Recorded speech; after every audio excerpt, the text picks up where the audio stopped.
constantly growing. One of the issues we've had to address in China and Beijing in particular is because our office is now hit over 1,000 people, we've now had to actually bring in a union. Everyone's still, as was mentioned earlier about the fact of emerging markets.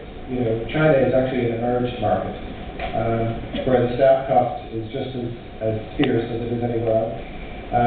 And one of the other critical issues for us is the level of growth that's taking place. So the new entrants and competitors coming in and poaching our staff is one of the biggest challenges we have. So for me, to make sure that I'm financially efficient in terms of staff on the finance side is very, very important too. So we do that through incentive. We do that through an online university so people can continuously train and develop themselves. And we do that through retention. And the retention is the key, is the biggest issue. But in terms of people, losing people, our biggest challenge is retention, not losing people or putting people. The business is there.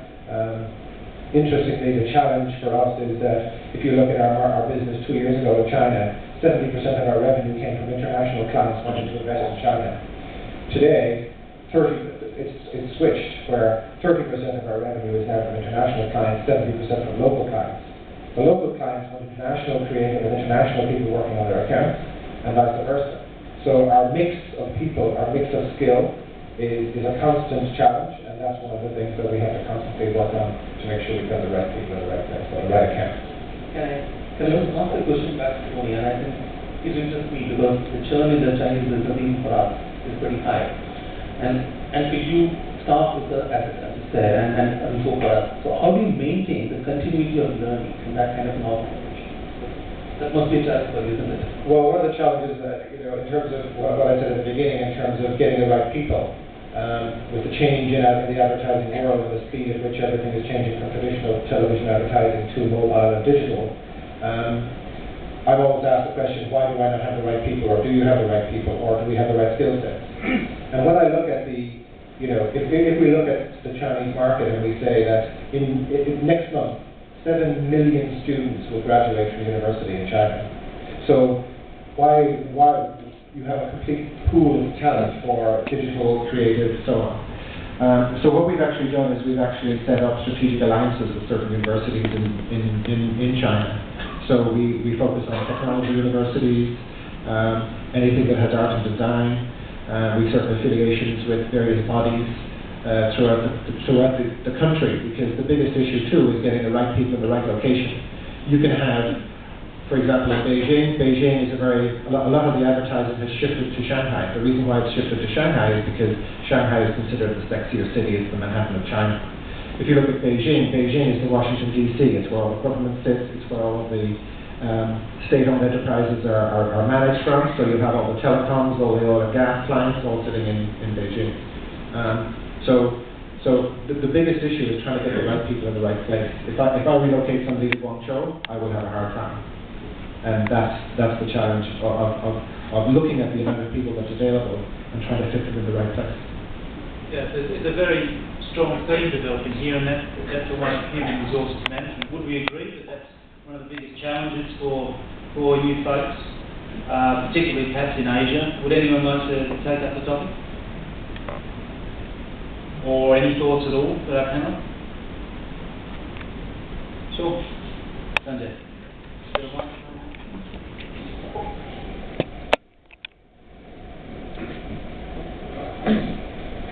I don't know. Can you hear me? I don't know whether it would be a stupid remark or a comment to make over here, because the way I read the coding over there, it says lean finance strategies. Whether it's a lean finance strategy or lean people strategy, I was a bit confused about that, because what I've been hearing is a lean people strategy over here. Because to me, lean finance strategy would be all about giving finances, working with lean finances, and I didn't get that, but this was just a remark of the panel. And also, what I've been experiencing with the financing guys or the finance department that I've been working across is that when we talk about finance people, they are seen as a certain sector of people.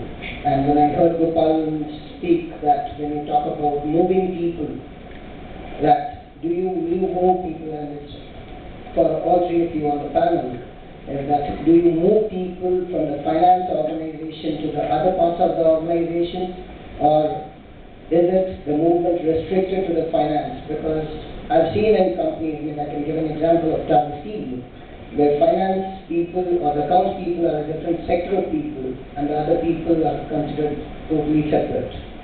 Because one of the transformation when I spoke in the morning was when you talk about the full form of CFO, it's not the chief finance officer today, it could be the commercial finance officer.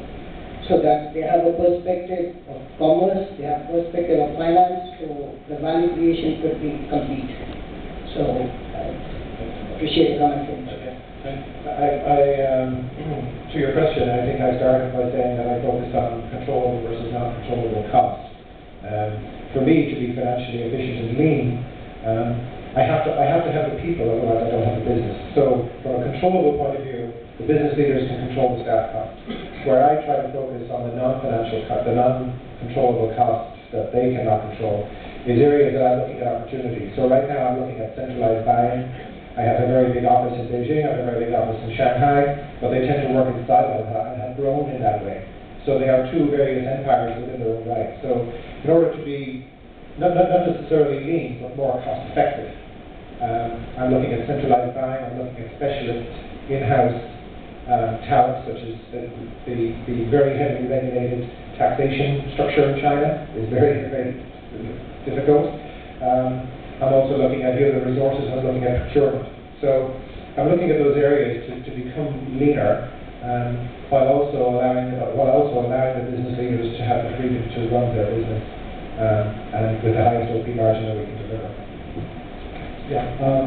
Well, for me, I think it's true. At the end of the day, we ended up drifting towards people HR, because at the end result of everything that happens is actually people driven. If you have the right people on the job, I think the organization will naturally also lean.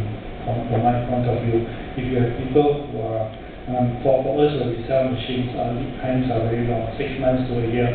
So by the time something reaches the financial books, the chances are is water way under the bridge, and you have to live with the consequence of it. But if you have the right people signing the right kind of contracts a year beforehand, then you finally end up in a financial situation that, in my point of view, will be lean and hopefully in good shape. Yeah.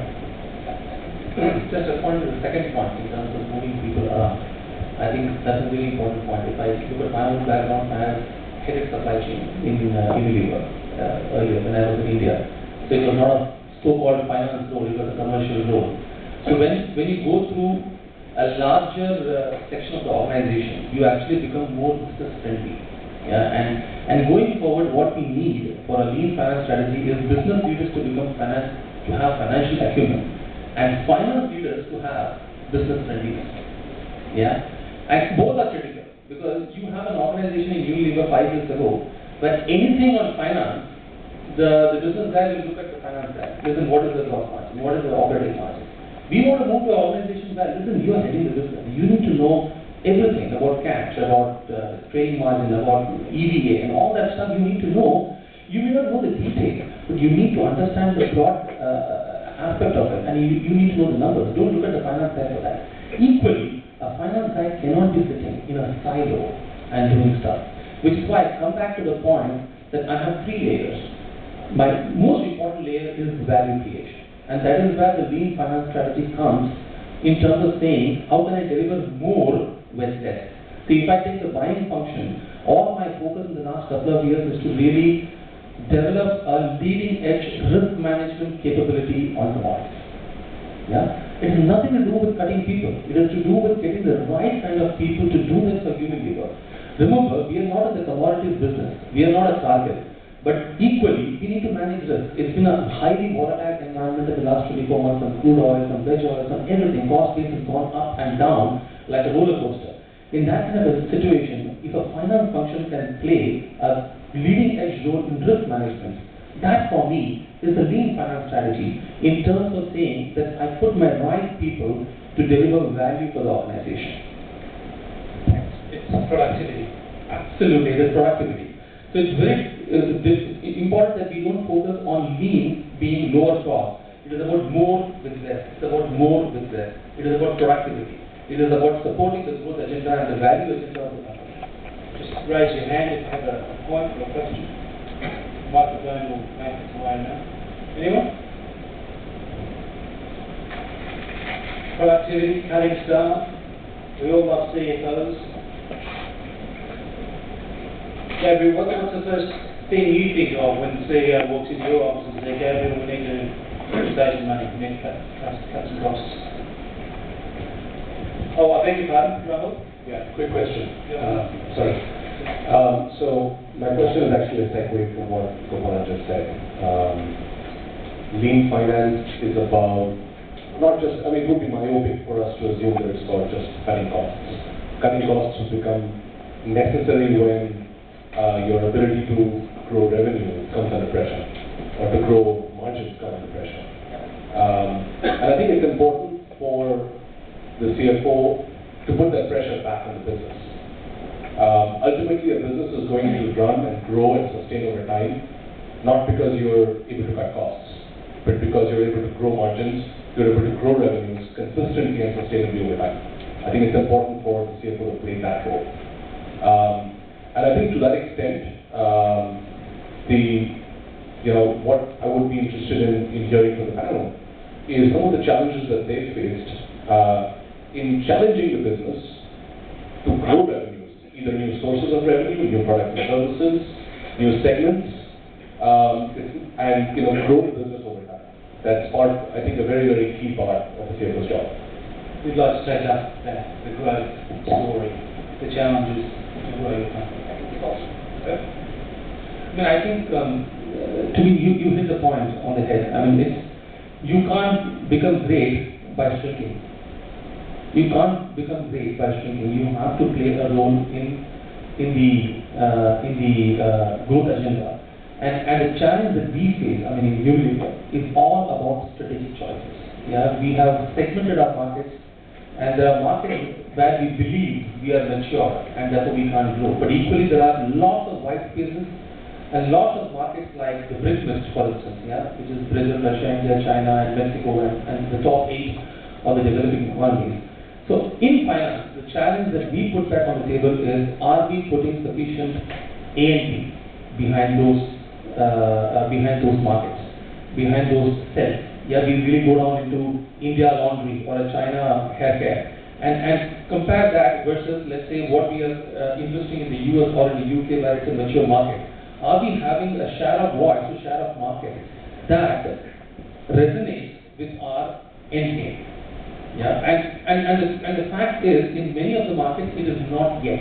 Yeah, and that's where we need to shift resources, and that's where the CFO plays a big role.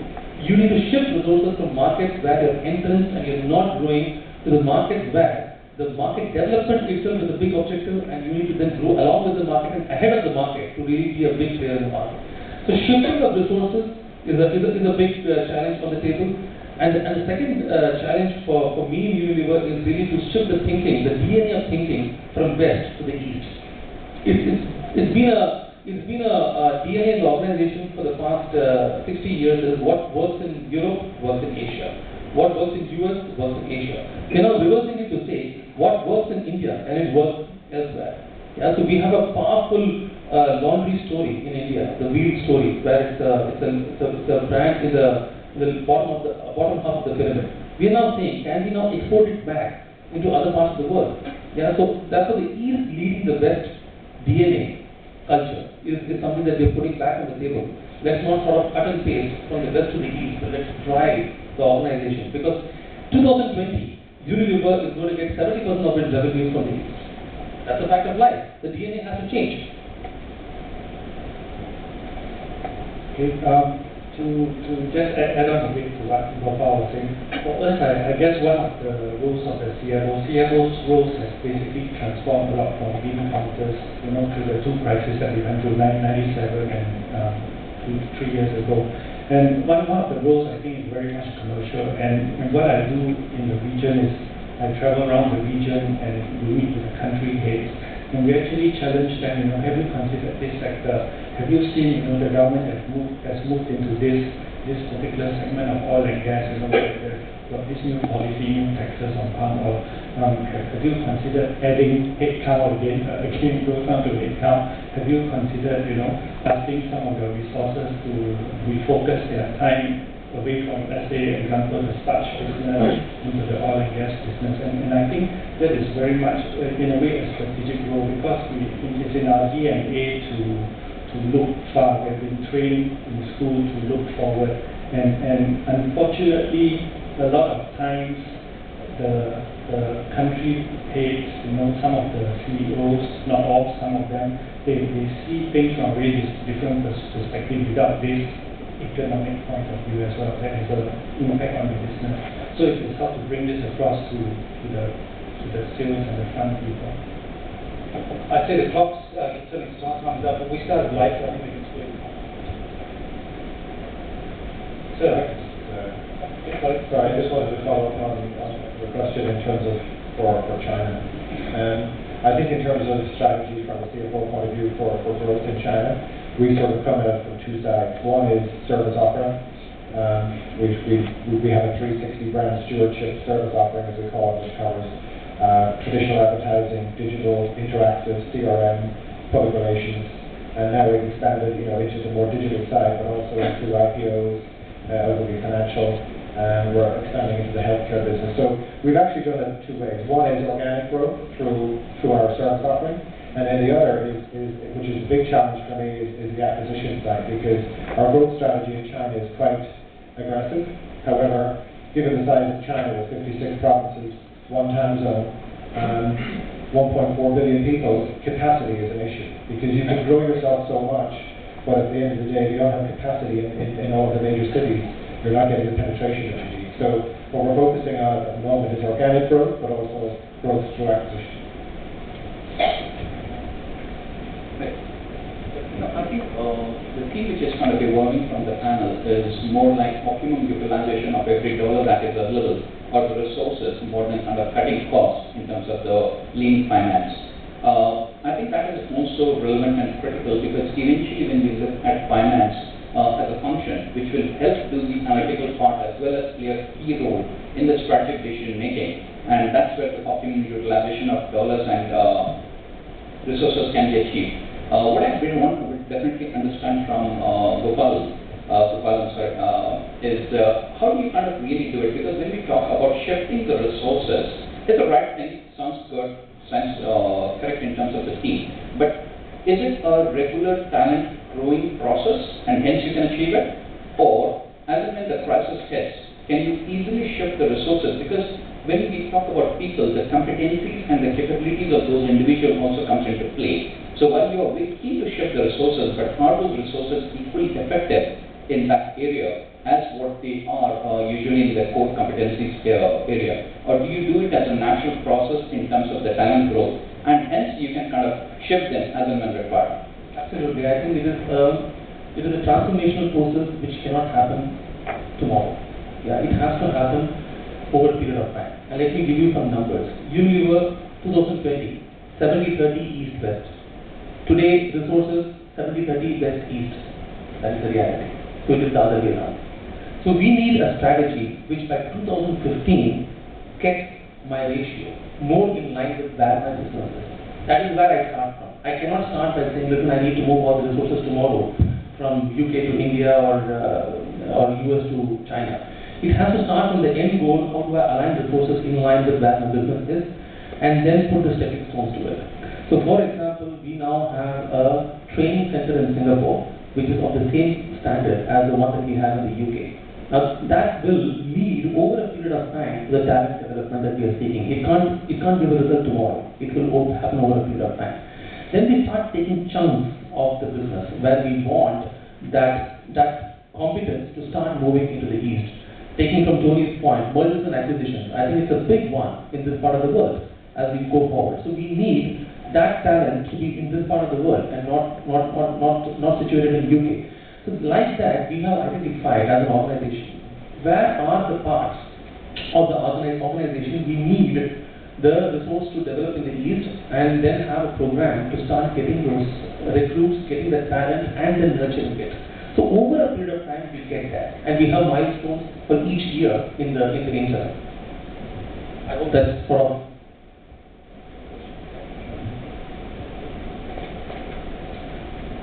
Up in the corner, in the blue corner, please, sir.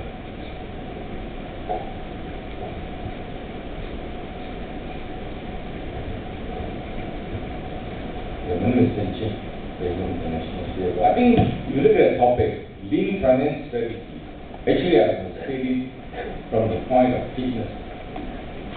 Lean doesn't mean, if you are a weightlifter, if you are lean, I don't think you enter the lean. And if you are a boxer, if you only weigh about 30 kg, 40 kg, I think you are out of the class. I think here the word lean means fitness, because like it or not, CFO, we are charged with the responsibility of stewardship of the financial affairs. And it's also something I'm lucky because financial statements can be presented in dollars and cents, not like sheep, cow, or cattle, because currency has been used as a means of change. So being a CFO, we have the responsibility of stewardship of the financial statements. So what they're looking at is the fitness of the organization, in terms of leading your finance department. So you've got to do benchmarking. Let's say you're in mining. I think you know your competitors, what's the load beneath the ground, and you know what's yours. Then you've got to measure how efficient are you. If you're in the aircraft, airlines industry, you know your load. You know your competitors' load. So as a finance man, you've got to bring to your attention, because you're responsible for the financial affairs, the statement as it's presented. Because I can tell you, when you go for your AGM, the question that comes from this, your CEO will look at you. Because they're supposed to really do the fitness test. The meaning is fitness. The other thing is empowerment of our organization. That brings me to the point of the human resource. If you want to empower your organization, make sure you've got a KPI. Because otherwise, everybody will go off tangent and they'll be rowing in different directions. So before you empower, make sure you've got a KPI.